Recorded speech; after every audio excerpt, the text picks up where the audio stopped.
Hi, this is Mark Arnold with yet another episode of Fun Ideas Podcast. Today I have a returning guest, and I believe this is the first time you've been on video with me. Uh, he's a member of the Characters, a favorite band of a lot of friends of mine, because they appeared with the Monkeys and with the Turtles, and he just told me right before the show, Fang of Paul Revere and the Raiders, and Joan Jett and the Blackhearts, and Rodney Bingenheimer. Here he is, Danny Solazzi. How are you? Hey Mark, how you doing? Good. And I also forgot you wrote the foreword to my Chipmunks book, so we've been That's right. Yeah, pals for that's a right. while. And that's a great book if you don't have it. So you should Yeah. pick that book up. It's a great book. All right. I don't know where we want to start, but I guess we should start by promoting the reason why you're here is that you have a brand new album reissue of the characters. Yeah, that's our And album from Blackheart Records that was first out in 1994. so I guess tell me how the album came about in the first place in 1994. Okay, so I'll go way back to the beginning. Okay. So I was a teenager and I was going to see Joan Jett and the Blackhearts any place they were in the tri-state area, New Jersey, New York, Pennsylvania, wherever. Uh, we would just go, and it was a lot of those shows were like general admission shows, so we would go like super early and hug the stage and be like right on top of the band just because we were such big. I was such a big fan, um, and it was kind of like a thing where my main influence at the time was the Beatles because when I was 12, I saw McCartney and Wings at the Philadelphia Spectrum. Went out and bought an Ovation acoustic guitar.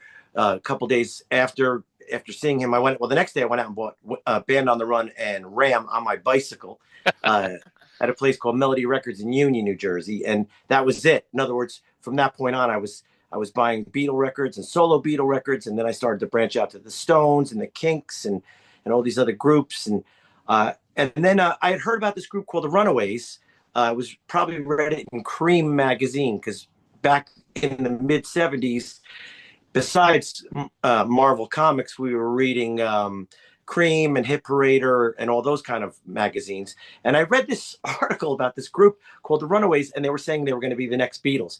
So I didn't really understand what they were talking about when they said that because when I brought the record home, it didn't sound like the Beatles, Mm, you know. But I think what they were trying to say they were going to be the next big thing, like the right, Beatles. right. And I brought the record home in '76 of the Runaways, and I really liked it, and it was very cool. And then a couple years later, Joan Jett was starting to play, on her own solo shows. This was probably around 1980, 81, something like that. Right. And I would go to these shows, and I thought to myself, there's something here that's different than the Beatles. It's her shows were like high energy, right in your face, just a different kind of approach than the Beatles. And I thought to myself, if I can marry these two elements together, the group thing of the Beatles, which was also kind of the Monkees were also an influence in that regard. That I wanted to have a group that everybody knew each four guys. They had their favorite and they all brought something different to the table, which is what I was shooting for with the early characters, without even trying. Right. And then the Joan Jett approach, which was straight ahead rock and roll, and it was really a great show. She puts on an amazing show. She's Mhm. got really great stage presence, and I just really it connected with me. So that was my concept for the characters, was to put the Beatles and Joan Jett and the Blackhearts together, and that would be the characters. So I would go to the shows, and little by little, I started to learn about her history, and I started to learn about her manager's history, who was a guy called Kenny Laguna. And it turns out that actually, out of the two, out of Joan and Kenny, my musical tastes align more with Kenny Mm, because he's a '60s guy, and I grew up with two older sisters that were 8 and 9 years older than me. So all the music I was listening to was from the '60s. Kids at school were listening to whatever they were listening to. I was listening to Rubber Soul and Yesterday and Today, and all this stuff. And so as time went on, I started to get the idea that I was going to put this group together. And I thought, well, you're never going to be able to approach anybody in the Beatles world to help you. But I thought, okay, well, Kenny and Joan live on the East Coast. They don't live that far from where I live. Maybe if I, sent a demo to them, maybe something would happen. So in 1985, I had this song called Marianne, and I sent it to Black Art Records, and Kenny Laguna flipped out. He loved it, right? Hmm. And so I thought, oh, that's it, man. We're on our way. So I would call the office, and most of the time I would call, and they would say he's not here, or he can't talk now, or whatever it was. And I'm thinking, he called me back, So I'm calling him back, and now I can't get through. So after a while, I just said, all right, well, I guess he doesn't like it that much, or whatever, and I just kind of, forgot about it. The characters start playing all over the place. Prior to what this next event I'm going to tell you is, we started playing monkeys conventions because we had heard there was a monkeys convention, and the characters didn't fit in ever. We don't fit in now. We didn't fit in then. We didn't fit in the middle. In other words, we just did our own thing, even though it wasn't in vogue at the time or cool or whatever it was. When there was grunge, we were still the characters. When there was hair metal, we were still the characters. When there was whatever it was, we just did our own thing. I only know how to do it the way that I know how to do it. And so I just try to be the characters. Yeah. So uh, we start playing these monkeys conventions, and Rodney Bingenheimer, who's this disc jockey from Los Angeles, who was a legendary guy who had the Rodney's English Disco that Led Zeppelin and David Bowie and all these famous people hung out at, and Joan hung out at as well. He hears about us through the Monkeys connection. This guy Gary Strobel, which I'm sure you're familiar with him, he gives Rodney our demo tape of Marianne, and Rodney starts playing it on the air. We don't even know this is happening, right? And so our drummer's brother calls us from California. He goes, "You have a song called Marianne, right?" He goes, "Yeah, they're playing you out on the radio out here." I was like, oh, "What?" So Rodney starts playing us.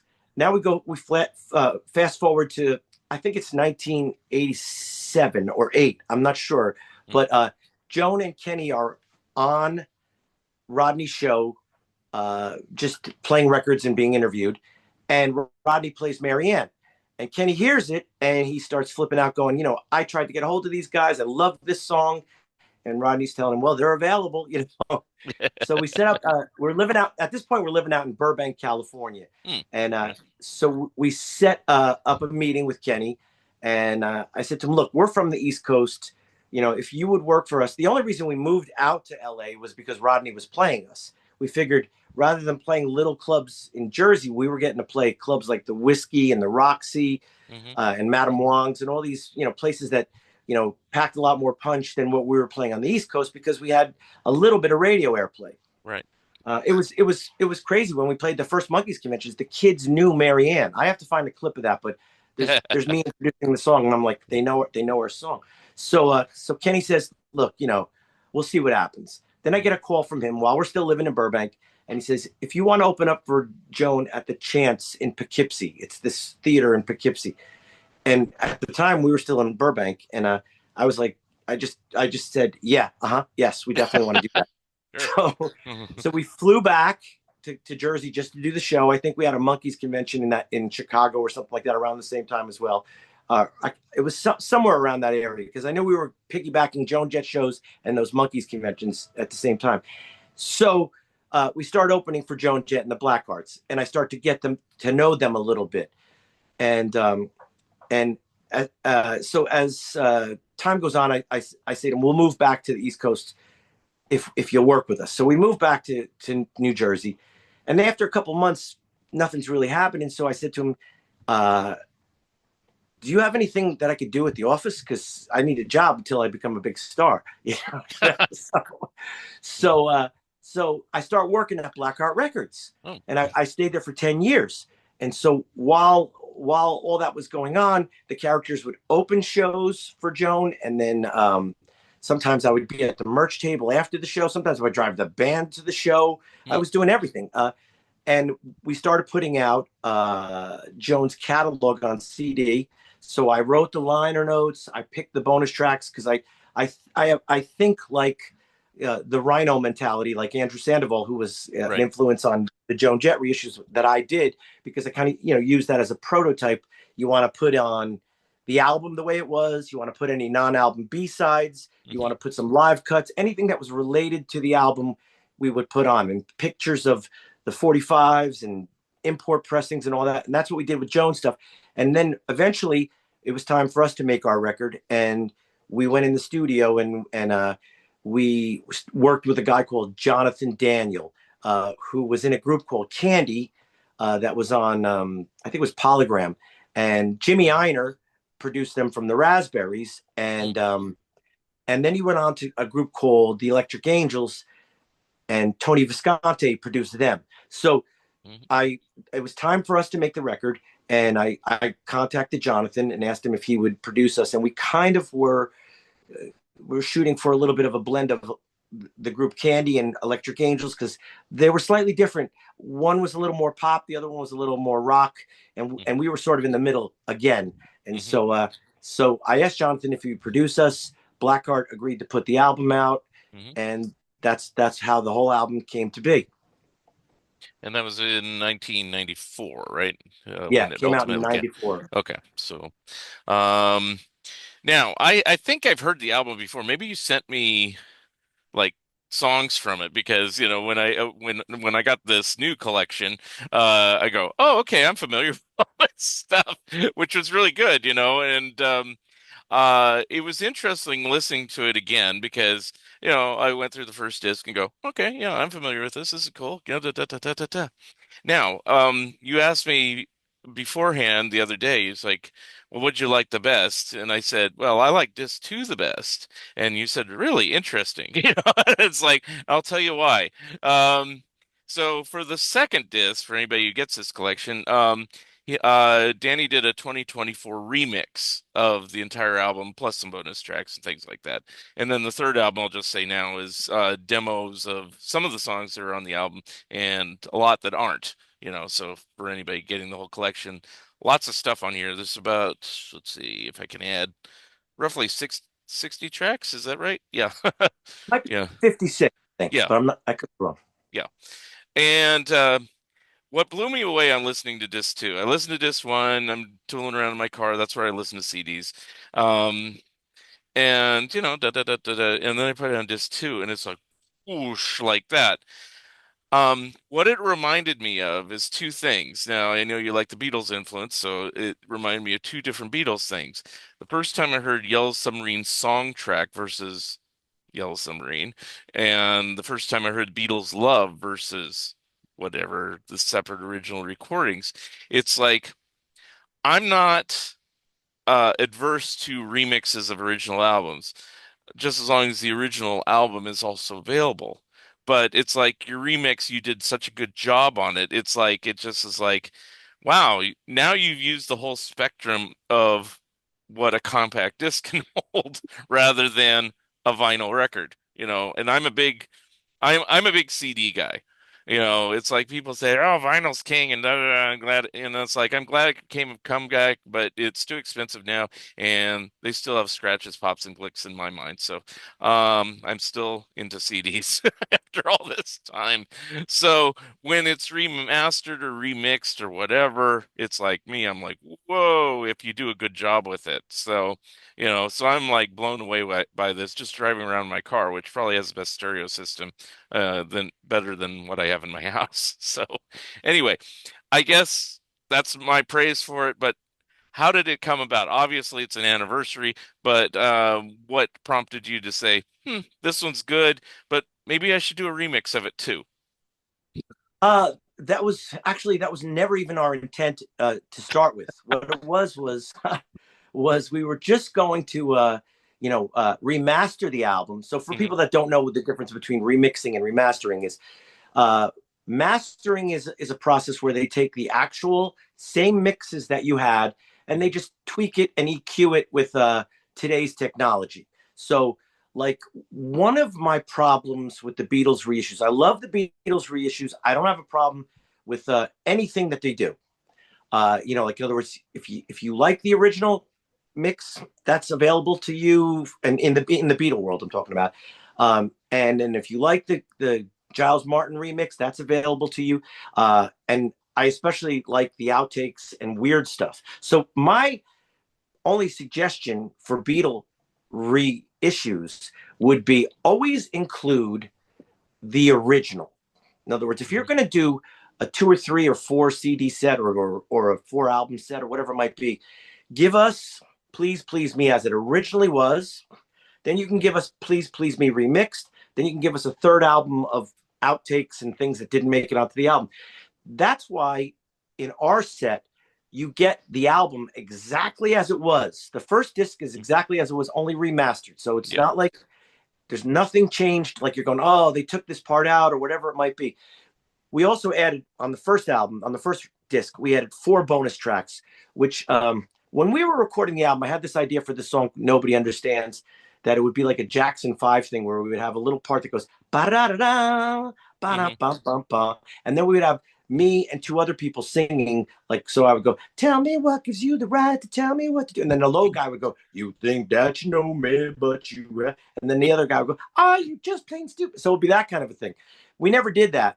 And when we were going to remix stuff or whatever we were going to do, I said it'd be fun if just on 1 or 2 songs we messed with them, and we did something completely different. Like on disc 2, all those remixes you hear, nothing has been added to those. Those were all Everything was in the mix originally. It just might not have been as loud or whatever it was. The one difference in disc 2, I could say, is that you'll hear things like there might be an intro of a song that we didn't use on Hmm. the original version. But now that you have, like, Broken Hearts has a slow intro on on the second disc that doesn't appear on the first disc.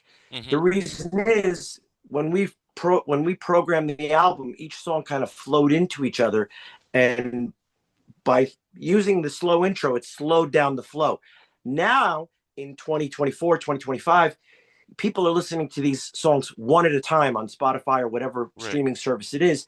And we thought, oh, you know what? Well, let's put that slow intro back in for somebody who's only listening to that one song.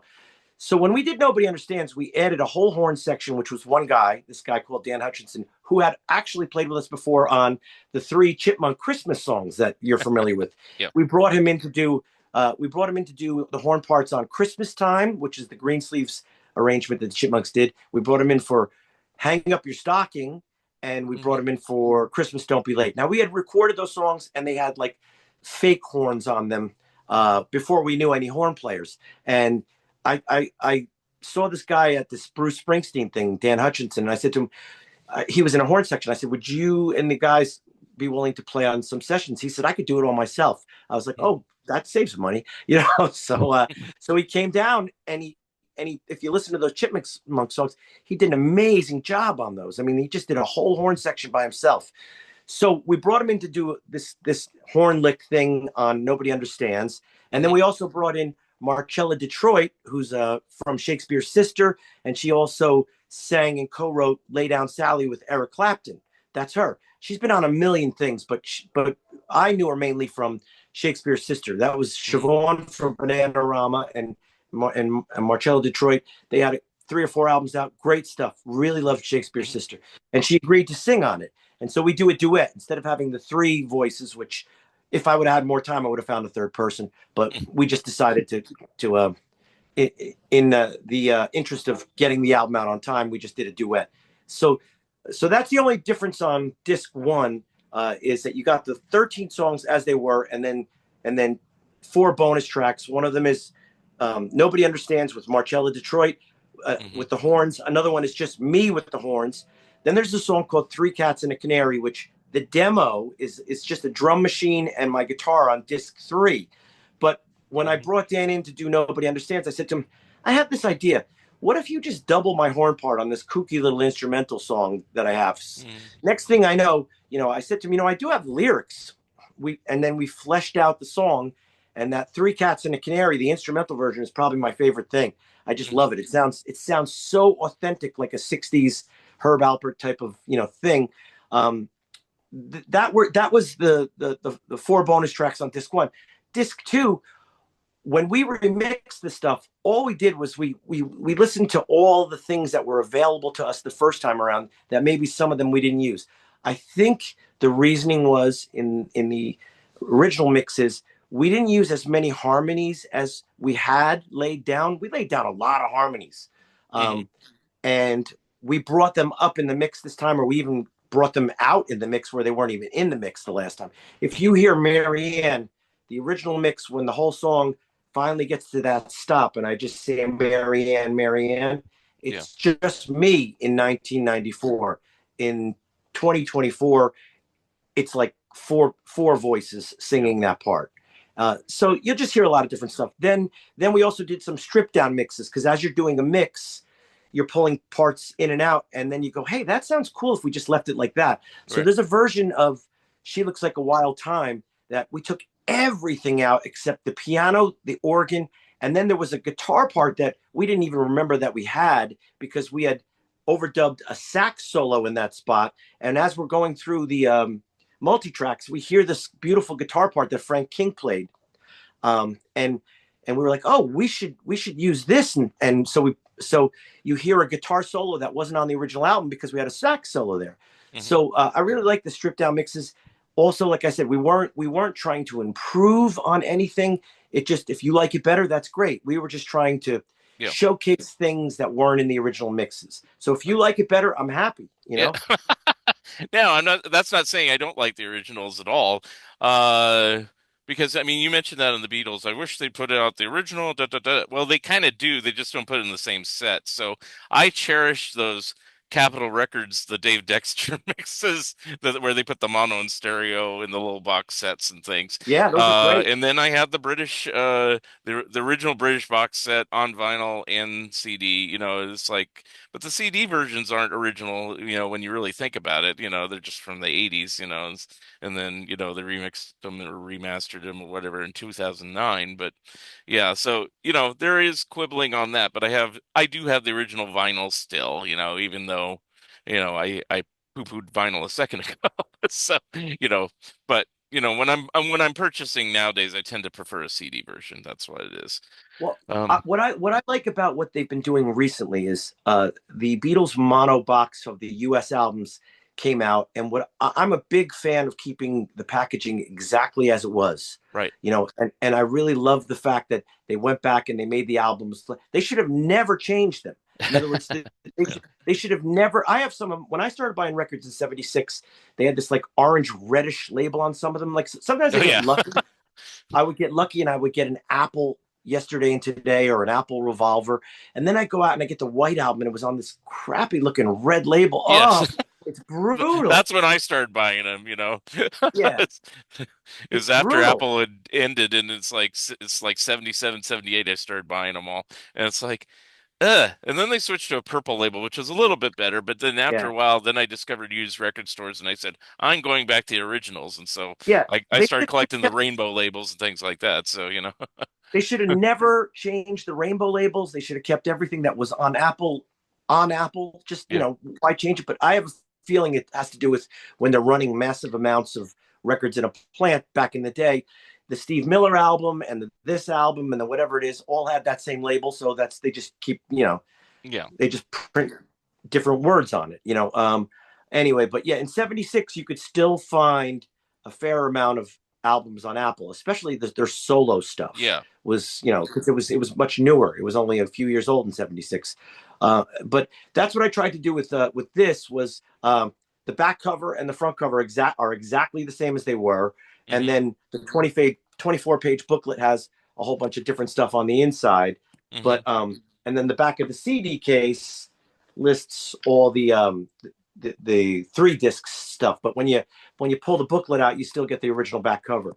So Okay. that's, and I'm a big fan of that. And that's why I included the original album in the set. I just thought it was the right thing to do. Hmm. Now, has the characters lineup changed over the years? I mean, Oh, who, yeah, yeah, okay, I figured. Are you yeah. the only constant, or is there a couple others that have No, been with you all? it's like the mafia. They eventually all come back. You know what I mean? Um, Okay, because that's you what know, I thought, because I said I keep seeing the names here and there and stuff like that. But who was on the original album that's still with the group, or is the original group ever been intact since you were back when Well, this so album came out? the early characters, the one that we recorded with Chip Douglas, that was John Greco, Larry Mulgire, Chris Roselle, and myself. Then the Blackheart Records album is still John Greco on drums, Yeah. Frank King on guitar, and then we were kind of in between bass players. Larry Mulgire, who was on the first record, I don't know, maybe something was on TV that night, he couldn't come or whatever. I'm not really sure, but so Jonathan Daniel, who produced the record, is also a great bass player, and he was spending all the time with us in pre-production. So we just had him play bass because I loved his bass playing. I mean, I would have loved it if Larry was on, but it just wasn't around. Mm. And so yeah, so the Blackheart Records album is Frank King on lead guitar, who did listen. Everybody on that record, in my opinion, knocked it out of the park. They all Hmm. played beautifully. Frank played great solos, great stuff. John Greco's drums. I mean, if you listen to the drums on "I Have Not Yet Begun to Fight," they're just out of the park. He knocked it out of the park on so many of the songs. Hmm. Um, Me on vocals and rhythm guitar, Jonathan on bass. Then we had a guy on piano called Eric Morrow, and he played on like 5 of the songs. One of the songs that I played him, it's funny. I sent him the stripped down mix of "She Looks Like a Wild Time," and he wrote back to me and he goes, "This is great. Who played the keyboard part? Really nice phrasing and really nice whatever." I said, "Eric, that's you." Yeah, yeah, because when you hear it by itself, it takes on a whole different um, mood. Yeah. Um, Barbara Morrison was this girl that Jonathan knew that played sax on "You Are the Reason Why Nobody Knows My Name," and "She Looks Like a Wild Time." Morgan Visconti, who is Tony Visconti's son, Hmm. he he engineered and played piano on "Miss America," "Under Your Wings," and "A Little Bit of Rain." And on those 3 songs, we had a bass player called Joe Russo, not the Joe Russo that does the monkey thing, but Hmm. a guy called Joe Russo that was in the band for like a year, 2 years. Really great bass player. Um, and he did an amazing job on his songs, and he's on all the songs on the bonus tracks on the basement stuff, because that was we were working up all the stuff in the basement while he was still in the group. There's a machine. One of the things that also prompted, I don't know if you could see this in if I'm holding it up good enough, but there's a little 4-track machine there. Okay. Hmm. So that's what everything that was recorded on the track disc 3, the basement disc demo, was all done on that little machine. And that little machine is the same machine, not the exact same machine, but the same type of machine that Springsteen recorded Nebraska on. Wow. He recorded Nebraska in his bedroom. It takes a little cassette and it's got 4 tracks. Mm. And so one of the things that also prompted this was we were thinking of doing this, and that my machine was broken for 25 years or whatever it was. Um, and then finally, I found a guy who could fix it. So we were able to take the cassettes and put them in the machine, export them out into today's digital stuff. But the only problem was he was able to fix 3 of the 4 tracks, Mm. because one day we were listening and I said, "Listen, there's a vocal somewhere. I know there's a vocal. I have an early mix down to this. There's a vocal." So Rory, this guy named Rory Caponegro, who was also in the characters, because everybody's been in the characters. Um, he was our guitar player for a couple of years in the '80s, and he did. If you like the disc 2, the credit goes to Rory because he did all that mixing. I mean, he would do a mix, and I wasn't even there for some of the mixes, and I'd come in and listen to him, and I'd be like, "Oh, this is great. You don't have to change a thing," or this I want a little bit more here, blah blah blah. But he's one of these guys that he knows how to work that studio, and he did an amazing job. I mean, he really did. I mean, Hmm. and we had to. It was challenging, especially with the basement stuff. So what happened with the basement stuff was we discovered that one of the channels didn't work, wasn't working. So when I Hmm. brought it back to the guy, I said, "Look, there's stuff on channel 3 here that's not coming through." He couldn't fix it for whatever Hmm. reason. He couldn't fix it. So we found a workaround, and that was to flip the tape over, Hmm. right? Import track 3 backwards, Eh. then Wow. using technology, turn it forwards. Yeah. Then we had to line it up so that it synced up with the track. It was a nightmare. It was Wow. really hard because, trying to get it exactly right, you know, but it worked. And then the beauty of that was we were able to, on that little 4-track machine, there's only maybe 3 knobs of EQs. When Yeah. you bring it into today's modern technology, there's a whole bunch of things you could do. You know what I mean? And Yeah. you could really make it sound much more listenable. That was my goal, was to take, when we recorded that stuff in the basement, sometimes it was just a microphone pointed at the band, and then that was one track. And then later on, I would sing a vocal over it, and there would only be 2 tracks. So everything was married to each other. If you wanted to hear more lead guitar, you were out of luck, because Yeah. unless you've got what's the guy, um, Mal technology with the Beatles. What's his name? Peter Jackson. Peter Unless Jackson. you've Yeah. got that Mal Yeah. technology, It's like now with AI, yeah, you could separate it all out. yeah, Yeah. yeah, But we don't have Peter Jackson's technology. So what we had to do was we had to do the best with the mix, what was there. So sometimes you would have just a vocal on one track and the whole band on another track. Sometimes you'd get lucky and there was a bass on a separate track. Sometimes all 4 tracks were used.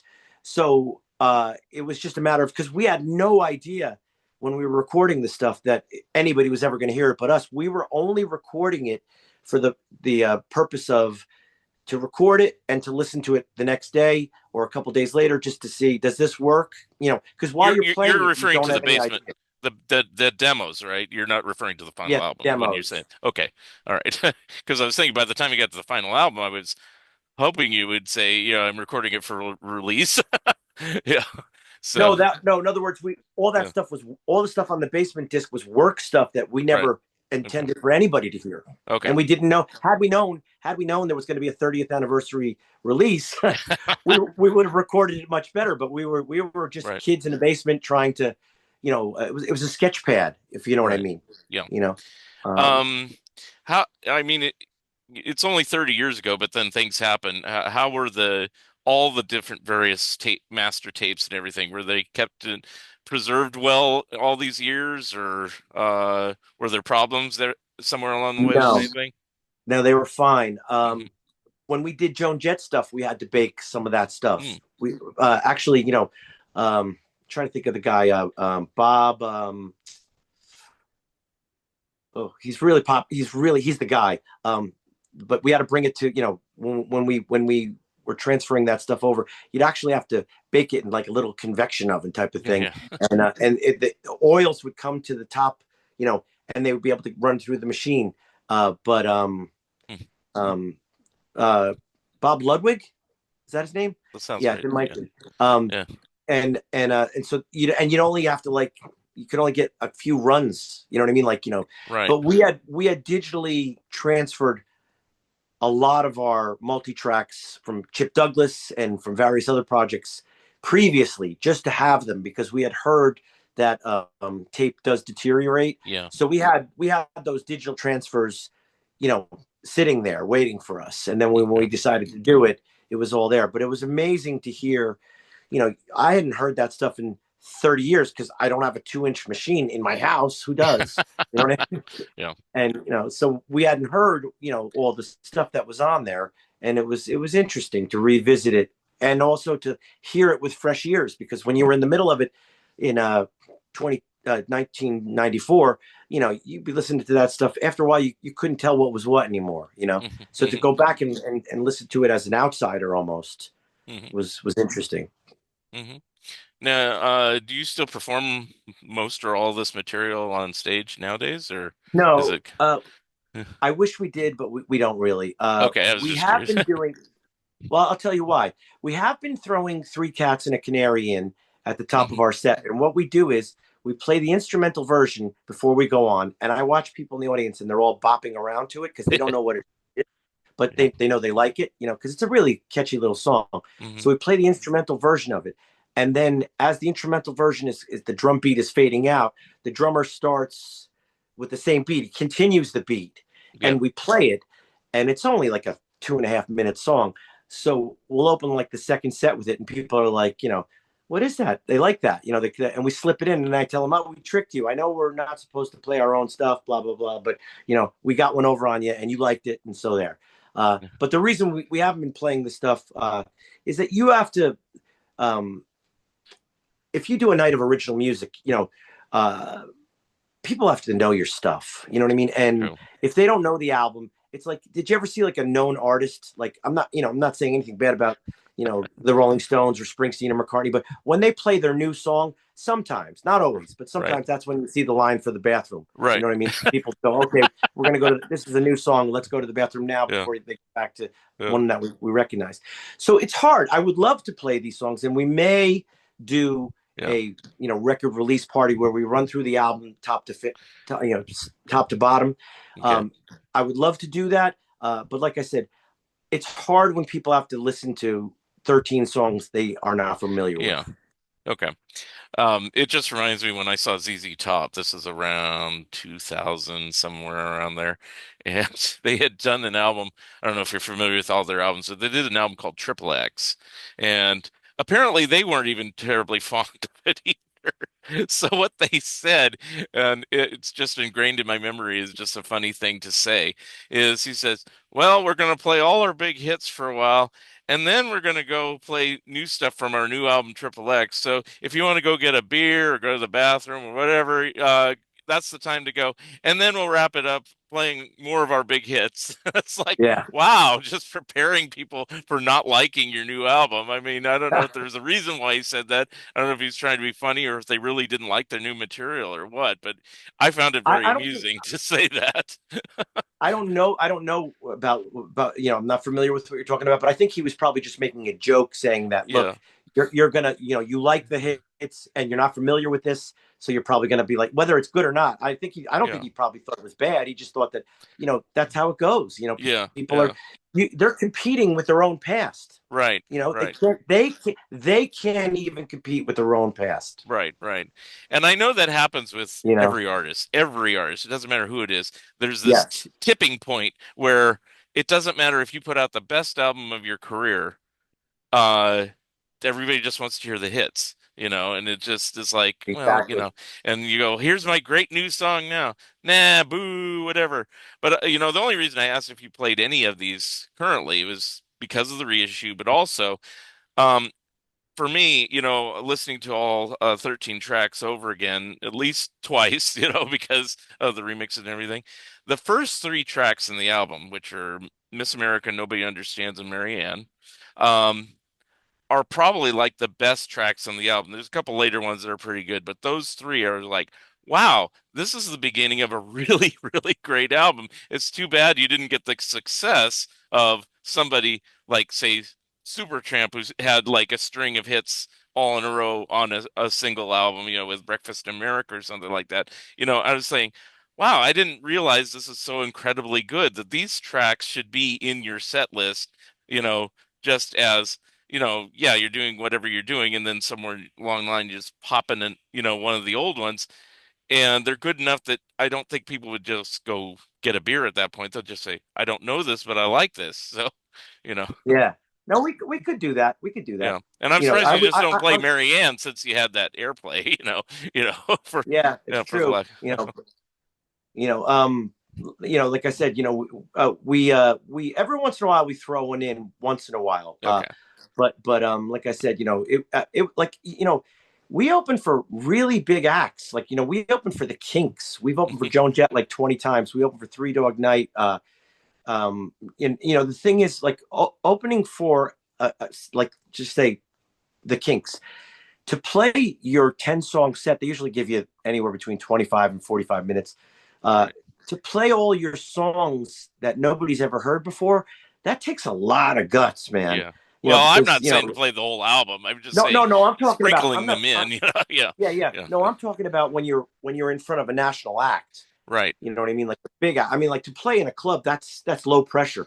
To Yeah. play when people are waiting to see Joan Jett or waiting to see the Kinks, and the thing that like I said, it takes a lot of guts because you're playing unfamiliar stuff to people. I mean, all opening acts go through that. I mean, Yeah. when Springsteen opened for Chicago at the Garden, he did Yeah. not have a good time. You know what I mean? Right. Because they didn't know his material.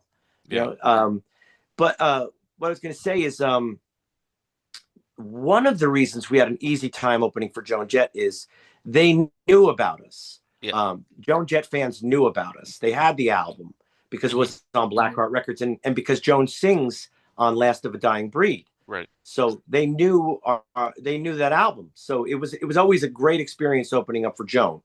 Hmm. But for the percentage of people that knew the album, there was also a big percentage that didn't know the album, and you got to win them over. So it's Right. not easy. You know what I mean? It's not easy, but Mhm. you got to do it. You know. Right. Now, one thing I noticed in listening to it as well. Now, you say you're influenced by the Monkees and the Beatles and blah blah blah. You did mention the Rolling Stones once, but noticed more of a Rolling Stones influence than anything else. Um, Now, the two songs that came to mind, and I'm not saying you're pirating old songs, it's just there was definitely an influence there because, I'd be, a lot of your melodies and everything are very catchy. So I'm just like singing them at my desk when I'm not, it's or whatever in my head. And then it's like, and then it suddenly switches to a different song, and I'm going, wait a minute. One of them was it sounded like the Rolling Stones version of Just My Imagination, which I know is a Temptations song. And another one, and I should have written which songs were, it sounded like Memo from Turner, which is from the Mick Jagger film Performance. Performance, yeah. Yeah, and I said, you must have been influenced by this, even either subconsciously or consciously, to kind of make. And then there's riffs that sound vaguely like Brown Sugar or any other, Rolling Stone riffs. And I don't know if that was intentional or just how you play or or both. I would say both because Okay. I'm a huge Stones fan. Okay. Huge Stones So fan. it comes I through. think the big I think the biggest Stones influence song is you are the reason why nobody knows my name. Yeah. It's the one that starts off with the Keith Richards bow now now now now Yep. now now now bow. And that was like we were just big Stones fans. In fact, we used to play a little club in Irvington called the Homestead when the album was getting close to coming out, or even maybe when it was out. And the whole night we would just play our album and Stones. Yeah. So we know 100 Rolling Stones songs, and of course Keith is one of my favorite guitar players. I think he's so underrated because Yeah. you can isolate his part in Brown Sugar or in Honky Tonk Woman or in a lot of the songs, Hmm. and that's the song. In Yep. other words, you can hear the whole framework of the song just in his guitar part. Right. So yeah, Stones. Yeah, actually, uh, um, Last of a Dying Breed is probably what you're talking about as far as Just My Imagination. Yeah. We used to play Just My Imagination. Um, Hmm. I could definitely see what you're talking about there. We Yeah. love Motown. We love Right. Motown. So some of it was like, yeah, we this sometimes you wear your influences on your sleeve. You're proud to do it. You know what I Yeah. mean? A little secret that not a lot of people know Hmm. is the intro of Marianne is actually Ticket to Ride. It's just that I'm not that good I, of a guitar player. oh, okay. I guess I didn't catch that one, but I'll have to listen to it Yeah. again. Okay. So All yeah, right. if you But I listen, mean, I'm not saying you're plagiarizing. It's just everybody gets inspired by everything else. I mean, even big of bands course. like, when the Kinks did Do It Again in the 80s, of course it starts off with A Hard Day's Night. Yeah.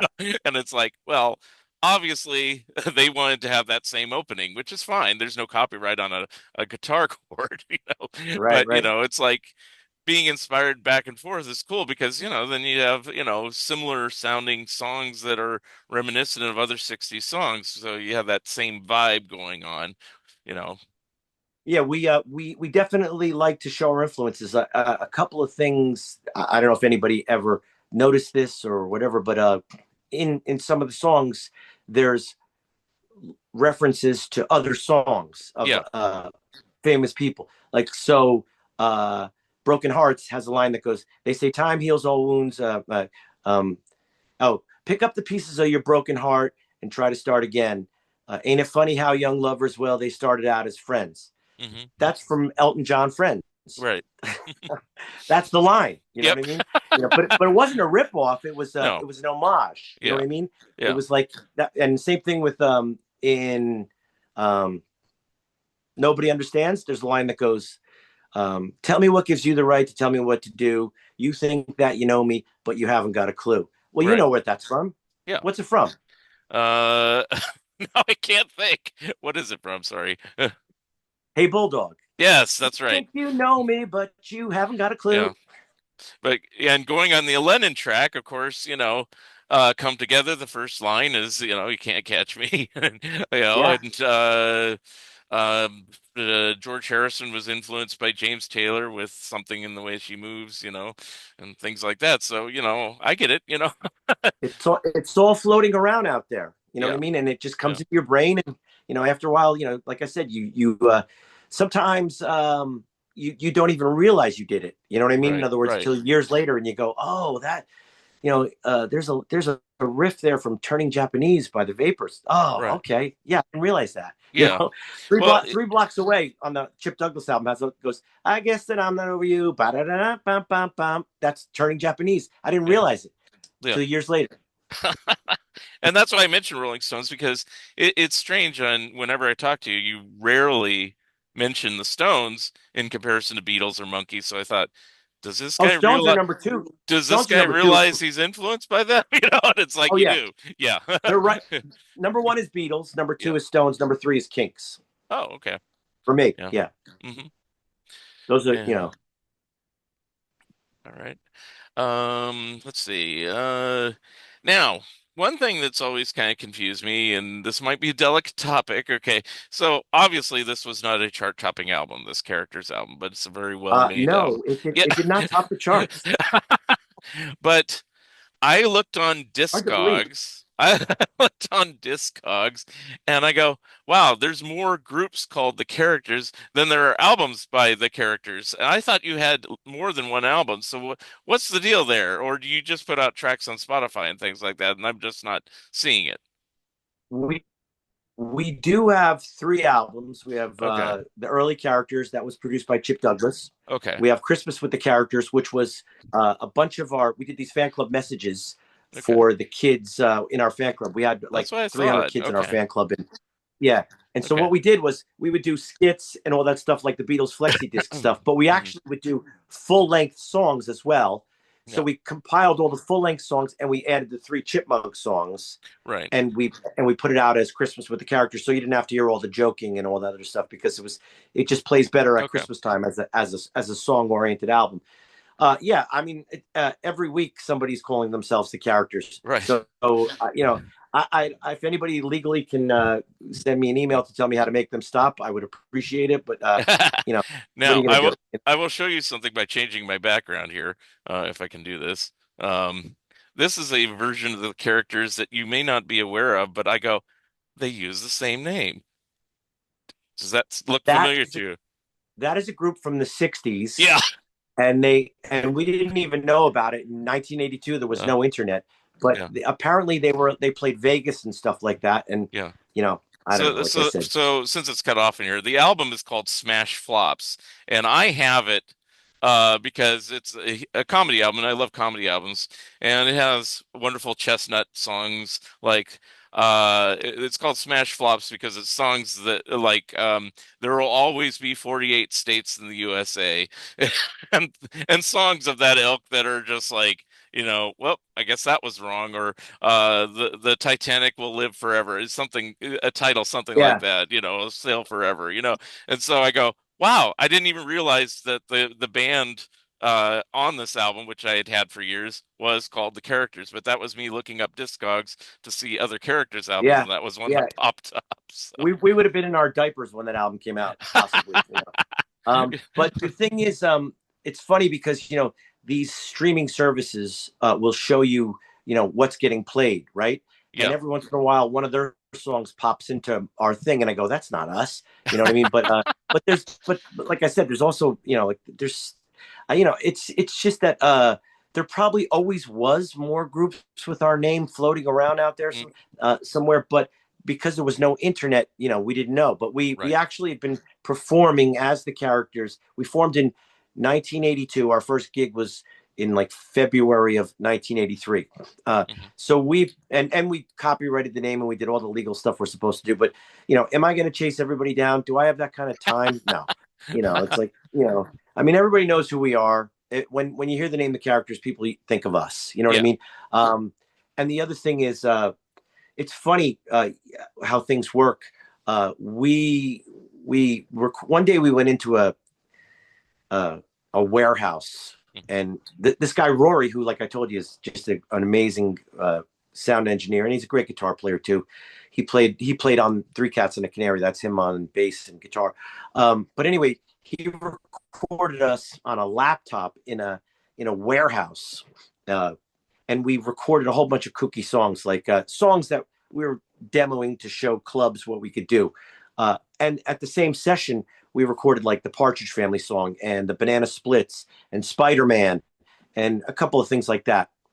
So, uh, I was listening to our version of Spider Man a couple of years ago, and I was like, this is really great. This is such a great version. So we put it out on Spotify, Mhm. uh, and it turns out that is our most downloaded or most listened to song is Wow. Spider Man. Huh. It's only because when you've got the Yeah. Marvel universe looking for Spider-Man and Popular. they Yeah. stumble Yeah. across our thing, you know it's like if they ever make a characters movie, then maybe we'll be able to sell out stadiums, based on the fact that Yeah. like the Queen movie or whatever. Well, hey, Right. that guy played Danny from the characters, like he was excellent. Right.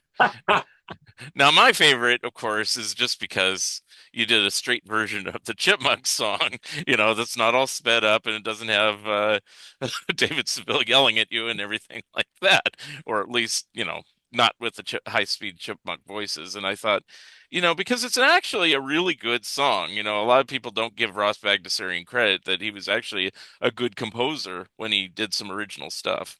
He was a great composer, Yeah, and the recordings that they made were awesome. I yeah, mean, if you ever listen to that first album, uh, there's some rock and roll players on there when they do "Whistle While You Work" and all that kind of stuff. That's all.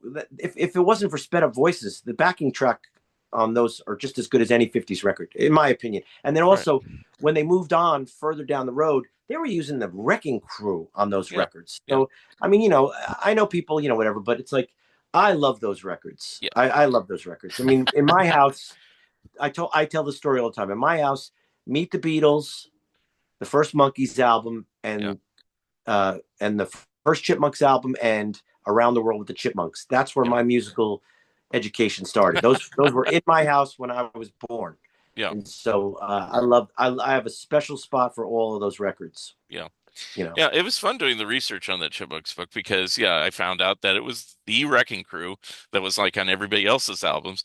And then later, when Ross Bagdasarian's voice was kind of giving out, he had other people doing the singing, and the group that did the Gilligan's Island theme on the Color season uh, did did the vocals for the Chipmunks sing the Beatles hits and all those Chipmunks a Go-Go and those later ones where they're doing the rock and roll tunes because Seville didn't have the vocal chops at that point to do them himself because of too much smoking, I think. It's like, you well, know, one of the things that shifted with those records too was that the early records there was a lot of interplay. There yeah, was a lot of yeah, him yelling, and later on it just became straight singing. They would yeah, just do Henry VIII or whatever it was, and there wasn't a lot of like him getting all upset.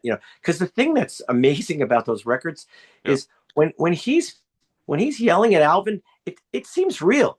yeah, It's like there really is an uh, Alvin, and Dave is really mad. yeah, It's like he does it so well. yeah. I You always know, wonder about, I fear for his actual children, which, inherited the whole chipmunk thing, if there was some possible abuse going on, but I didn't want to entertain that in the book, but I I thought don't about think. it. Yeah, It's like, get out of here. Of course, one of yeah. his one of his kids really was called Alvin. It wasn't Ross Jr., obviously, but anyway. You know what's a great song that people don't know about is Mm, "Sorry About That Herb." yeah, If you have never heard that, if listeners out there that are watching this, go on YouTube and look for a song by the yeah. Chipmunks called "Sorry About That Herb." It's just an awesome song. Yeah. And that's probably the best place to find it because it's a very hard record to find. I don't even have it because it didn't even come out on the regular Liberty label. He did it over on Dot Records and it's rarer than hen's teeth. So it's like, Yeah, that's just one way to see, there's a lot of really obscure ones that have never been released on CD to this day, and Oh, just he kind of, needs a compilation. yeah, He needs a compilation. yeah, What I someday. love about that record Gonna, too is when they're starting to sing and they're starting to do it, he gets like, I don't know if we should do this. You know what I mean? Like he's saying to Alvin, like, I don't think this is a good idea. All right, but yeah, then at the end, that's where he says, sorry about that, Herb. Because right. Yeah, I like the inventiveness, and it doesn't always have to be Chipmunks things, but like if you flip the Chipmunk song over on the original pressing, there's a song called "Almost Good," yeah, and it's an interesting song because it's very meta because it's commenting on the song as they're doing it, And it's like, well, this song's almost good, And yeah, then he did another one on a later single called "Mediocre," and at the end he just goes, "Nah, this song it's mediocre." yeah, yeah, Very interesting. Then on one of the Chipmunks ones that's really bizarre too is the All-Star Chipmunk Band, which predates what's his face? I can't even think of the guy's name. The guy who did "Don't Worry, Be Happy," where he's doing all the voices and everything like that. You know, yeah, and just very wildly inventive stuff. That I thought incredible.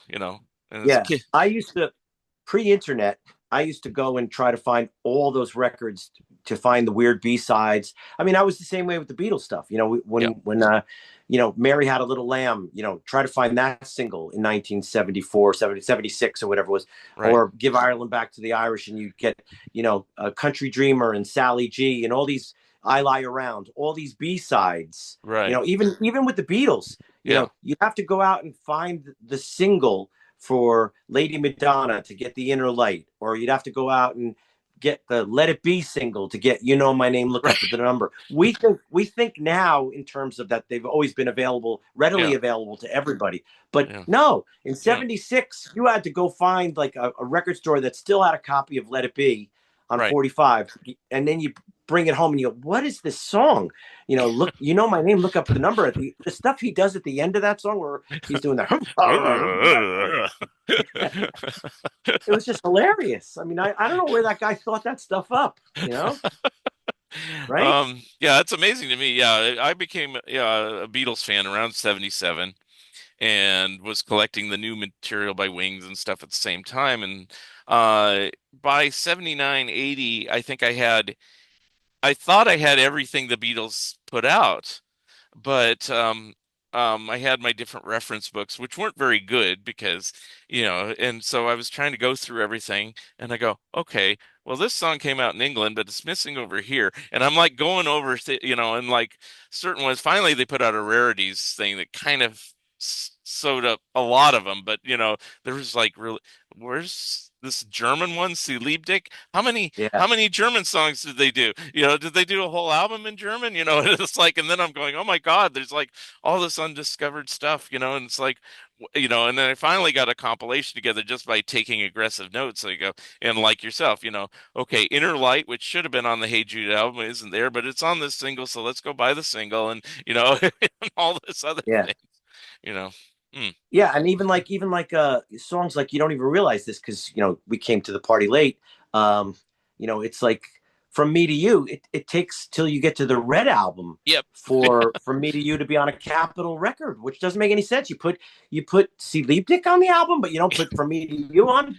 Something new. And You it, know what I it mean? always It doesn't seems make like any they were kind sense. of hurting for songs, to fill up these albums. Some albums only have like 11 tracks, and it's like, couldn't you put like Yeah. Misery on here to make a 12th track or something? It's like, Yeah.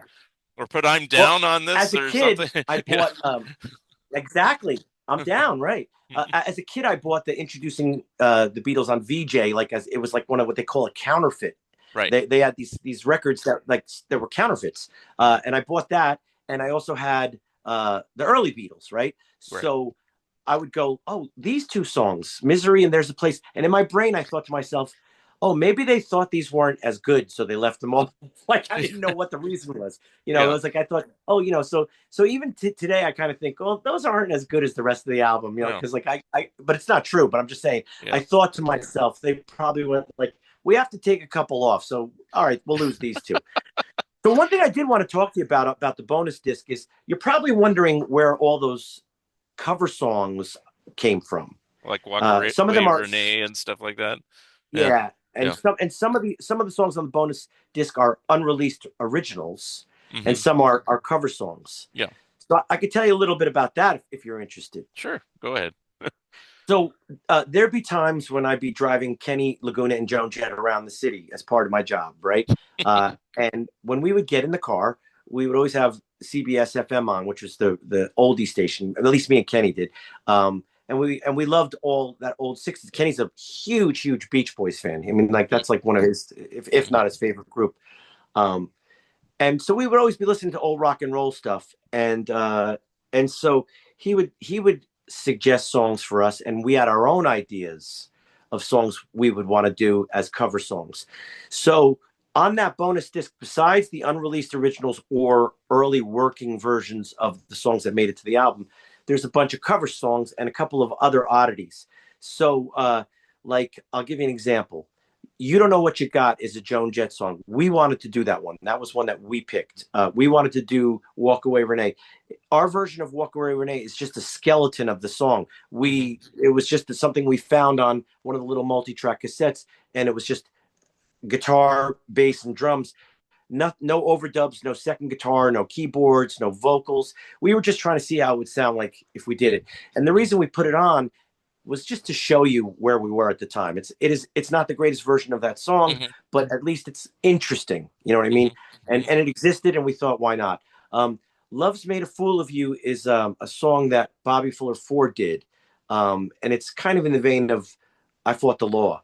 And I Hmm. think Kenny suggested that one, and we really liked that one. That was Hmm. one we were really excited about doing. There's a song on there called He's in Town. Um, I'm trying to remember. It's a Goffin King song, actually. And I can't remember the name of the group that did it originally, but Kenny gave me the 45. Hmm. And it was okay. I never got around to bringing it to the band, or if I did, we don't have a tape of it. It's just me and a drum machine and an acoustic guitar. And there was a song called by Dion called Little Diane. And Hmm. that one, I'm not even sure was done on the 4-track. That might have just been me with a cassette player because we couldn't find a multi-track for that. Hmm. And when I first heard it, I was like, "Who is this?" Like I thought, "Is this the Dion demo?" And then I realized it was me, Yeah. and it was just interesting. It was Hmm. interesting to put on. Hmm. There's a song on there called Two More Lives. Hmm. That's written by Tommy Price, the drummer for Joan Jett and the Blackhearts, and he was working with us for a little while, prepping the album, and that was his song. And so we found a version of that, and we cleaned it up, and we put it on there. There's a song called "I Don't Want to Deal with Forever," which is actually the backing track is Joan Jett and the Blackhearts. It's not. It's I don't know if Joan is on it, but I'm pretty sure it's the Blackhearts. It's not us. What happened was they were in the studio one night, and um, they were recording that song, and she was putting her vocal down, and I don't think she thought the song was right for her. Hmm. I think it was written by her and Desmond Child, but so Kenny said, "Oh, I'll give it to Danny." So he gave me a cassette of it. I went home and sang on the 4-track. I put it into channel 1 of the 4-track, and then did a vocal over channel 2 and track 2. And so when we were going back through all the tapes and discovering what was there, Hmm. that was one of them. And we thought, you know what? This shows you the process we were going through. So Hmm. I thought it would be fun to include because it's an unreleased song that nobody's heard before. Hmm. Yankee Lady, that was a Jesse Winchester song that Kenny wanted us to do. It wasn't our first choice, that Hmm. one, but let me think. I Then have one. there's What about Marlon Brando? I mean, obviously Marlon. you're a Godfather's fan because of the character's logo and stuff like that, but Yeah, yeah, yeah. I just thought Marlon Brando was such a badass, did you So write that one? yeah, Is that yeah. okay? And how come that didn't, something like that, why didn't it end up on the album? Is it just like, oh, it didn't feel right to add it? I'm not saying it's the best song in the world, but I'm just curious, what your thought processes were of what to include and what not to include. It could have been a couple things. It could have been that it was brought in late to the game. I don't remember. It could Hmm. be that there was only so much we could rehearse because we went in and recorded that album. The first 3 songs we recorded were Miss America, Under Your Wings, and A Little Bit of Rain. And then Hmm. like a year went by. So that Oh. that was a demo that we were shopping around with those 3 songs. Hmm. Then we went into Lenny Kravitz's studio in Hoboken called Waterfront. The Hmm. first three were recorded at a place called Zounds in New York City with Hmm. Morgan Visconti, who was, I think, one of the microphones they used on Let It Be. His father was Tony Visconti, you Hmm. know, Right. I know who that is. and his mother is Mary Hopkins. Yeah. So and that guy was really talented. Hmm. So so anyway, Now, but then who was he with when you were working with Tony? You didn't work with Tony, did you? Or no, uh, no, uh just Morgan, oh, Morgan. okay, But okay. but Never mind. Tony had produced our producer. Okay. Uh, That's all so right. Go ahead. so it trickles down. Right. So then we went into to this place called Waterfront in Hoboken, which was Lenny Kravitz's studio, and we Hmm. recorded the 10 songs in 2 days, the basic tracks. Hmm. Then we recorded some overdubs there, and then we moved it to a place called Hillside Sound Studio, which Dave Bennett, who's Tony Bennett's son, he engineered the tracks and did Nice. the tracks. Yeah. So it could have been that Marlon Brando didn't make it because we could only work up so many songs. Right. You start to delude things when you take on too much. Yeah. You know what I mean? So we said these are the 10 we're going to focus on. Actually, Come Out and Play wasn't even we didn't even work on that. That was something that was in our live set, and we had time left over. And we said, okay, let's do Come Out and Play, and we did it, and it came out okay, and so we put it on. But yeah, so Marlon Brando, we used to perform it live when we'd open for Joan and stuff like that. He's just a badass. You know what I mean? And I just Right. Right. and nobody's going to push me around. I'm going to stand my ground like Marlon Brando. Right. One thing interesting, I always find it interesting when people do this is all the tracks are studio tracks. So the very last one's a live track, which is a little bit of rain. Is there a special reason for why you put a live version, or is that a very rare song that you did, or what's the story on that one? No, it's for two reasons. We couldn't find any working version of it. You know what I mean? Like we couldn't find a multi-track from the little 4 track of us working on it. Okay. And if you listen, it's the first time we ever played it live. Right. So that was what was interesting about it was that you actually hear the genesis of it, going from that to whatever the finished version was. So you Hmm. get to hear what it's in its embryo state, Okay. which it's not that different from the recorded version. Right. Now, is there a reason why you didn't put more live material, just running out of room, or Running nothing running out of was? Oh, room. okay. All Yeah. right. I mean, we maxed all of those CDs out Right. to far as Okay. All right. Um, yeah. Here's a question that I've wanted to ask a musician, and since you're a musician and singer and stuff like that, because it occurred to me, I'm sure you saw the Beatles 64 special that's on Disney Plus, right?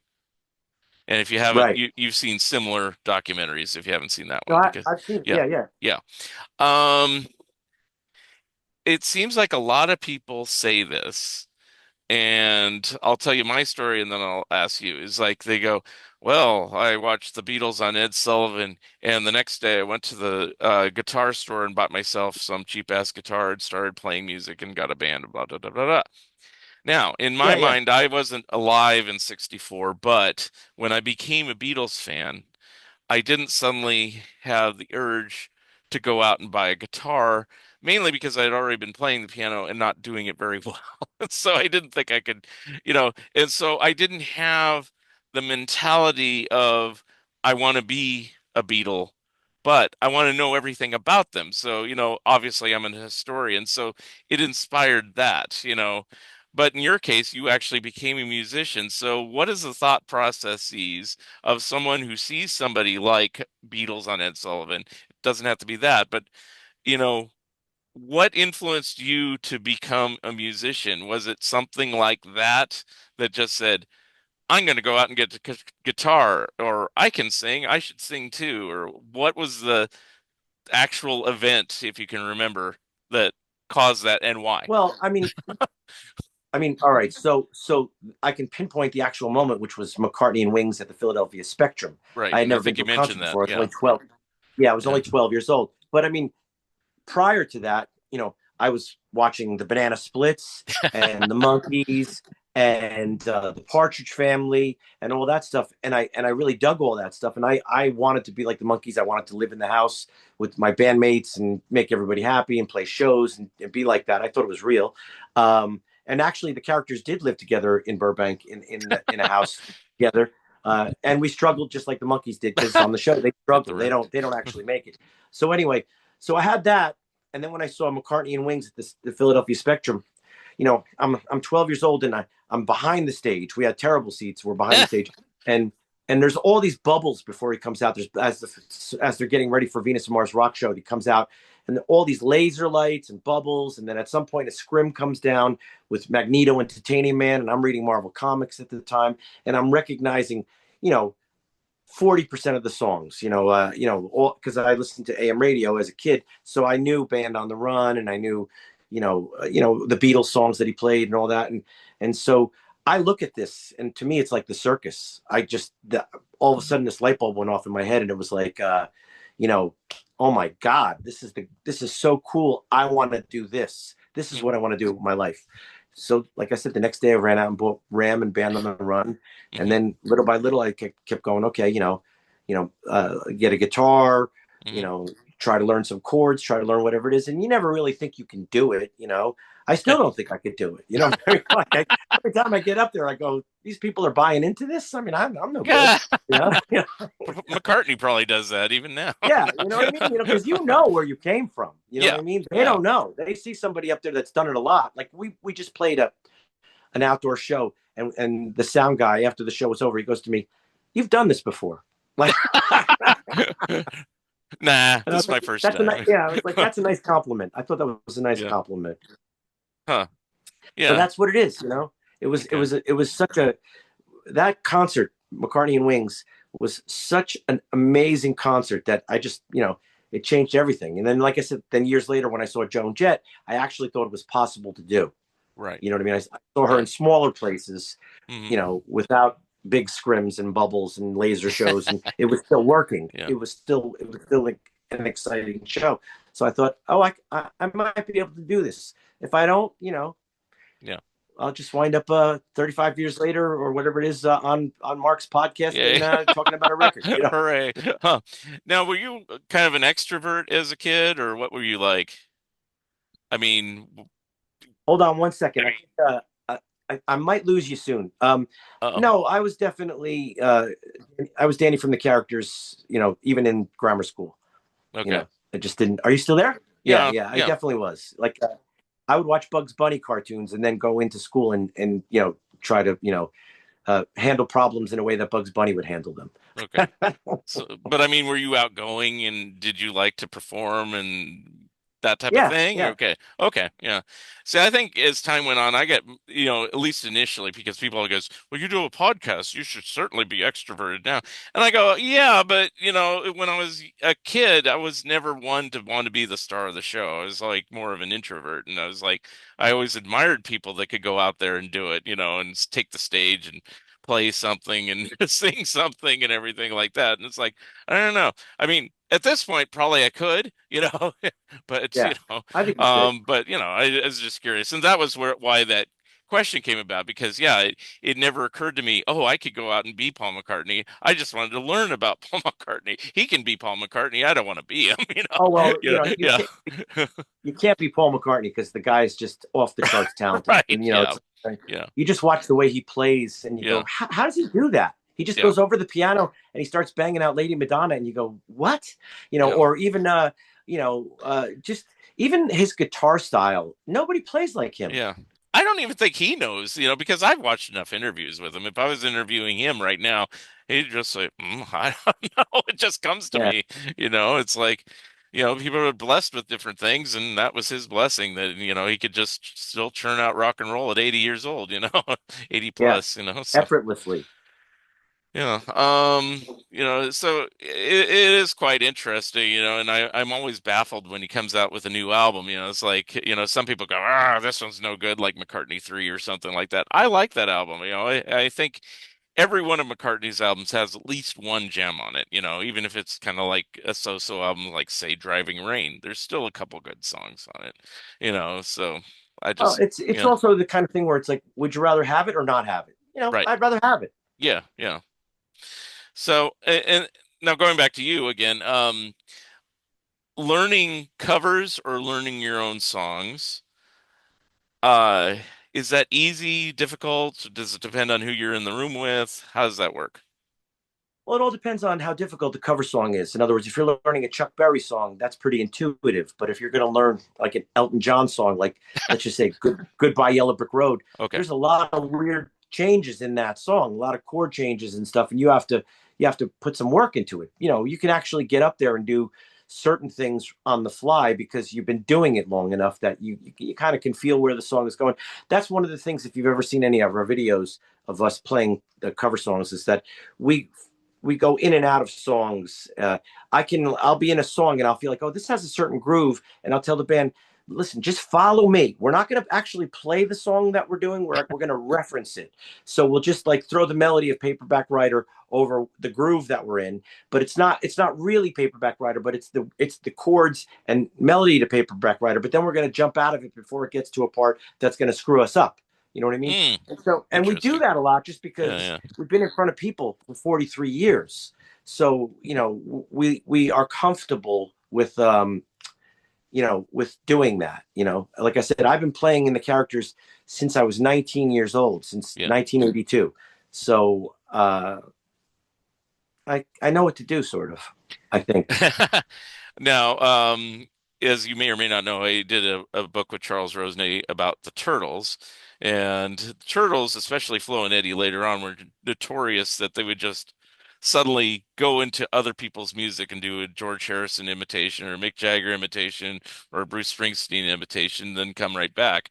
And um, it for me, it seems like it takes this extra special talent to be able to do that. I mean, is that correct, or you think it's pretty Yeah. effortless? Okay. But no, it's effortless for people like them, and I'm pretty good with that. But Yeah. but just like you see some people, like little kids play the drums, and you go, how are they doing that? You know what I mean? It's, in other words, you're given what you're given, Yeah. and so that is a gift, to be able to do what you just said. But just like some other guys can follow a song on guitar, uh, they just have that natural ability to just jump in. Everybody's got their thing that they're good at, and that is a thing. In other words, if you can hear melodies and you can feel grooves and kind of go from one thing to another, it's that is a thing. You know what I mean? Like you're talking about. It's Right. just also it comes from a lot of experience. Yeah. Sometimes if I'm going to jump to another song that the band doesn't know I'm going to do, I'm singing it in my head over the chord pattern that we're already playing. Like the Mm. guitar player is doing his solo, and I'm going. Like we'll throw Sugar Pie Honey Bunch in between. Have you ever seen the rain and and um, Proud Mary? Mm. We do Proud Mary, and then we do a tiny bit of Sugar Pie Honey Bunch, and then we do Have You Ever Seen the Rain? And they all came just organically. Like in other words, we were doing Proud Mary, and then I started doing right into it. I started doing um, Have You Ever Seen the Rain? But then one night, the bass player was playing a riff that sounded a little bit like Sugar Pie Honey Bunch, and I just went into it. So Mm. we just did it. We just sandwiched it in there, just for two measures. Mm. Okay. And people like it. It's just we're in a short attention span era of people in the audience. Everybody's looking at their phone, and they can't even watch a video if it's like, forget it. There's going to be kids that will never watch this because it's like an hour, Right. but they'll watch a 30-second video or a 1 minute video. But if you get past a minute and 15 seconds, they're out. Right. You know, people say that they should go, you should do your shows shorter. It's like I like to get in depth, as you know. So it's like, whoa, you dropped out there. All right, your phone crashed out. We might have to wrap this up. I don't know if Danny will be able to come back, but let's do a wrap up, and then if he does come back, we can do it. Again, that was Danny Solazzi from the characters, and this is Mark Arnold from Fun Ideas Podcast, and we'll see you next time. right. We're going to keep it running. I'll cut it off here if I need to. So,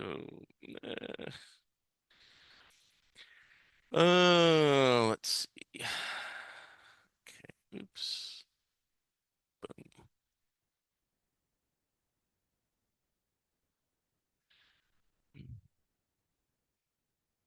Lost.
Okay, if Danny's not going to come back, I'm going to do one last promo.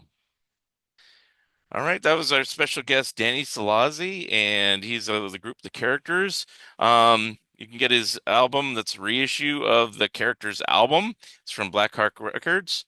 Blackheart Records, I should say. And if you want to get a copy of it, just go to the Characters website.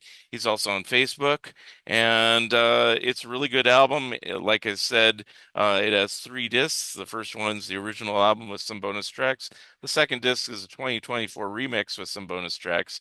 And then the third disc is a basement demo of some of the same tracks, and then additional tracks that were either original or cover versions just to show the band in action. So, anyway, that's the end of the Fun Ideas podcast for this week. And I want to thank my guest, Danny Solazzi, for being my special guest. And we'll see you next time. Thank you very much. Hey, Oh, you're coming back. Okay. I, I yeah, I did a wrap up in case you didn't come back, but I okay. can, re-edit that around. So, all right. So we'll just wrap it up, right? Okay. Yeah, that's fine. It was just about to anyway. Good, good. And then I go, "Oh, you dropped off." So, anyway, I have two or three different endings here. All right. So, I guess at this point, why don't you So why don't re-promote? you want to ask me to show it, maybe? Yeah, I was going to say re-promote the album, how they can get copies of it, and if you're going on tour in the next few months, where you can be seen with the characters, things like Yeah. that. Okay. Are we recording? Yeah, we're recording. Oh, all right. I never stopped. Okay. Um, okay. So- So here's the album. yeah. Uh, and so what it is you get 3 discs. There's a 24-page booklet, and also you see the cats are on there. Those are the 3 cats, and the canary isn't on there, but and and it's a deluxe package thing, like it's kind of like a Rhino thing. 24-page booklet. Ooh. It's kind of a inspired by the Rhino Andrew Sandoval, what he did with the monkeys things. It's in that vein. Um, Andrew Sandoval does a great job on all those monkeys reissues, on all the reissues that he does. Mhm. And so it's available at thecharacters.net, and and that's also where you can find out where we're playing live. Let's see, thecharacters.net here. I don't know if this works on a thing, but if you scan that code, then that's how you can get to our webpage. Okay. And that's it. Like I said, it's you'll be able to listen to this album for a long time because there's so much uh, material there that you if you listen to the first version of it, the second version of it, you really can notice a lot of the differences. Some people really like to do that. They're really into noticing the differences, and some, Mm. like I said, uh, you've heard some of the differences. So Yes. it's interesting, you know. And like I said, the bonus material, there's a lot of interesting stuff there too. And we really just wanted to celebrate the album because I always felt like I've recorded a lot of stuff. I'm really proud of this one, you know. Hmm. And so I just want people to get it and listen to it and have it. I do believe that there's something about holding physical media in your hand while you're listening to it, having it, you know, it's a different experience. You know, Yep. you put it on and you do stuff in your room or whatever you're doing. It's different than just hearing one song on Spotify. You know what I Yep. mean? You know, so Yeah. Yeah. I'm For a me, big proponent Spotify of that. is like listening to the radio, Yeah. whereas holding a CD and you get the album experience that you intended these songs to be played in this particular order for this reason, even if there Yep. wasn't the intention, but that's why, you know. All right. All right. Well, so it was great talking to you, and I hope everybody out there likes the album. All right. Well, I want to thank you again, Danny Solazzi, for being my special guest. And this wraps it up for another episode of Fun Ideas Podcast. And we will see you next time.